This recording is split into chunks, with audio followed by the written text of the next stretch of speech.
Welcome to Tamil சமையல். வாங்க நம்ம இன்றைக்கி என்ன ரெசிபி பார்க்க போகிறோம்னா சுவையான எக் மஞ்சூரியன் செய்ய போகிறோம். வாங்க அதுக்கு தேவையான பொருள் என்னென்னங்கிறத பார்க்கலாங்க. 1 கப் வெங்காயம் நைஸாக அரிஞ்சு வச்சுருக்கோம். குடைமிளகாய் 1 கப் அரிஞ்சு வச்சுருக்கோம்.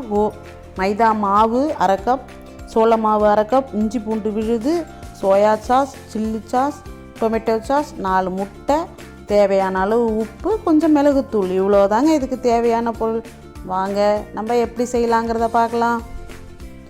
ஒரு பவுல் எடுத்துக்கிட்டோம். அதில் இந்த 4 முட்டையும் உடச்சி ஊற்றிக்கலாங்க.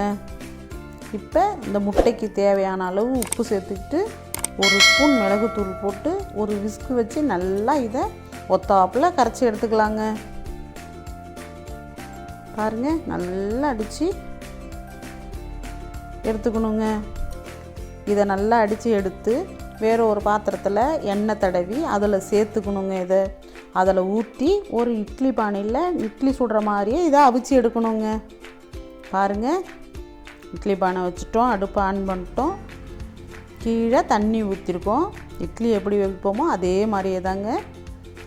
மேலே தட்டு வச்சு அதில் ஒரு வளையம் வச்சு மேலே அந்த எக்கை வச்சிடலாங்க. ஒரு 5லிருந்து ஒரு 10 நிமிஷத்துக்குள்ளே இது வெந்துருங்க. இப்போ நம்ம மூடிலாம் வேகட்டும். வெந்ததும் நான் திறந்து காட்டுறாங்க. பாருங்கள், மூடியாச்சு.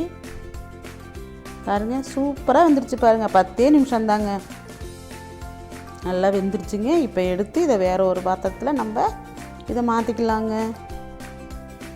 அவ்வளோ சூப்பராக வெந்திருக்குங்க. இப்போ இதை நம்ம ஒரு கத்தி வச்சு சின்ன சின்ன துண்டுகளாக நம்ம கட் பண்ணிக்கணுங்க. ஏன்னா நம்ம எண்ணெயில் பொரிச்சு எடுக்கணும் இல்லைங்களா, அதனால் நம்ம சின்ன சின்ன துண்டுகளாக நம்ம கட் பண்ணிக்கலாங்க. இப்போ இதை பொரிச்சு எடுக்க ஒரு மாவு ஒன்று தயாரிக்கணும். வாங்க எப்படி தயாரிக்கலான்னு பார்ப்போம். மைதா மாவு 1/2 கப், சோள மாவு 1/2 cup, garam masala 1 spoon, காரப்பொடி 1/2 spoon. இவ்வளோதாங்க. இதில் நம்ம ஒரு பச்சை மாவு பதத்துக்கு கெட்டியான முறையில் நம்ம அதை கரைச்சி எடுத்துக்கலாங்க.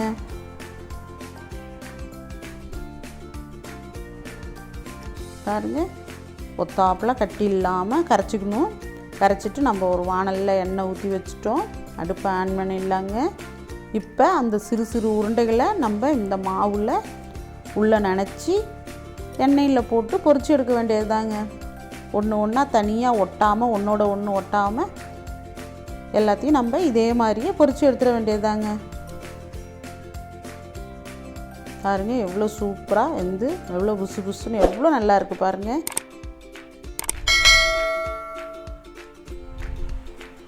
ரொம்ப டேஸ்ட்டாக இருக்கும், நல்லா இருக்குங்க. இதை மாதிரிலாம் ட்ரை பண்ணி பாருங்கள். பசங்க பிள்ளைங்க ரொம்ப நல்லா விரும்பி சாப்பிடுவாங்க. இப்போ நம்ம எல்லாத்தையும் இதை மாதிரியே பொரிச்சு எடுத்துட்டோம். இப்போ இந்த கிரேவி எப்படி செய்யலான்னு பார்ப்போம். அடுப்பை ஆன் பண்ணிவிட்டு வாணல் சூடானதும் நம்ம எண்ணெய் விட்டுட்டோங்க. இதில் 1/2 ஸ்பூன் இஞ்சி பூண்டு விழுது இந்த எண்ணெயில் இந்த பச்சை வாசனை போகிற அளவுக்கு இதை நல்லா வதக்கிக்கலாங்க. பாருங்களேன், எண்ணெயில் இஞ்சி பூண்டு வதங்கக்குள்ள அவ்வளோ ஒரு நல்ல வாசனையாக இருக்குது. நிற்கவே முடியலங்க, அவ்வளோ ஒரு மணமாக இருக்குது. பாருங்கள், இப்போ நம்ம நைஸாக அரிஞ்சு வச்சோம் இல்லைங்களா 1 கப்பு வெங்காயம். இப்போ இது கூட இதையும் சேர்த்து கொஞ்சம் நல்லா வதக்கி எடுத்துக்கலாங்க. பாருங்க, வெங்காயம் நல்லா வதங்கிட்டு இருக்கு. நம்ம நைஸாக அரிஞ்சு வச்சோம் இல்லைங்களா குடைமிளகாய். இப்போ வெங்காயம் ஓரளவுக்கு நல்லா வதங்கிடுச்சு. இப்போ இந்த குடைமிளகாயும் இது கூட சேர்த்து அதே மாதிரி ஒரு 3 நிமிஷம் இதையும் நல்லா வதக்கி எடுத்துக்கலாங்க.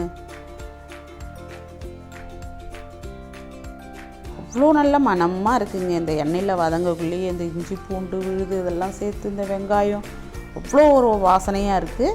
இப்போ நம்ம நல்லா வதங்கிட்டு இருக்கு. இப்போ இந்த சாஸ்லாம் நம்ம இதில் சேர்த்துக்கணுங்க. பாருங்கள், இன்னும் ஒரு 3 நிமிஷத்தில் சேர்த்துக்கலாம். Chilli sauce, tomato sauce, soya sauce, இது 3 தாங்க சேர்த்து ஒத்தாப்பில் நல்லா கிண்டிக்கலாங்க. அவ்வளோ நல்லா இருக்குங்க. பாருங்க, நல்லா அது கிண்டிட்டோம். இப்போ நம்ம அப்படியே அப்படியே அந்த எக்கை போட்டும் சாப்பிட்லாம். கொஞ்சம் தண்ணியான பதத்தில், அதாவது குழம்பு பதத்தில் சாப்பிடணுன்னா, சாப்பாட்டோடு போட்டு சாப்பிட்லான்னா 1 ஸ்பூன் சோள மாவில் 1.5 ஸ்பூன் தண்ணி வச்சு கரைச்சி கொஞ்சம் கிரேவி மாதிரி செய்யலாங்க. அதுவும் இன்னும் சூப்பராக இருக்கும். பாருங்கள், நான் ஒரு 1.5 ஸ்பூன் தான் தண்ணி வச்சு 1 ஸ்பூன் சோள மாவில் கரைச்சி அதில் ஊற்றி இந்த மாவு உடனே வெந்துருங்க, ரொம்ப நாளைலாம் ஆகாது, நல்லாயிருக்கும். இப்போ இந்த குழம்புக்கு எவ்வளவு தேவையான அளவோ உப்பை போட்டுக்கணுங்க. உப்பு மட்டும் கரெக்டான போட்டுக்கணும், ஏன்னா நம்ம முட்டை வேக வைக்கக்குள்ளே போட்டிருக்கோம். அதே மாதிரி உப்பு பதம் கரெக்டாக இருக்கணுங்க. இப்போ நம்ம பொரித்து வச்ச எக்கை இது கூட நல்லா கலந்து இது ஒன்று சேர ஒரு 5 நிமிஷம் கிண்டுனா போதுங்க. அவ்வளோதாங்க, ஒன்றும் ஒரு பெரிய வேலையே இல்லை. அவ்வளோ சூப்பராக இருக்குங்க. பாருங்கள், நல்லா ஒத்தாப்பில் எவ்வளோ சூப்பராக இருக்குது பாருங்களேன். இதில் நம்ம நறுக்கி வச்ச மல்லித்தழை, அவ்வளோதாங்க, ரொம்ப சிம்பிளுங்க. சுவையான எக் மஞ்சூரியன் தயார். இந்த வீடியோவை நீங்கள் தொடர்ந்து எங்கள் சேனலில் பார்க்க எங்களை லைக் பண்ணுங்கள், ஷேர் பண்ணுங்கள், சப்ஸ்கிரைப் பண்ணுங்கள்.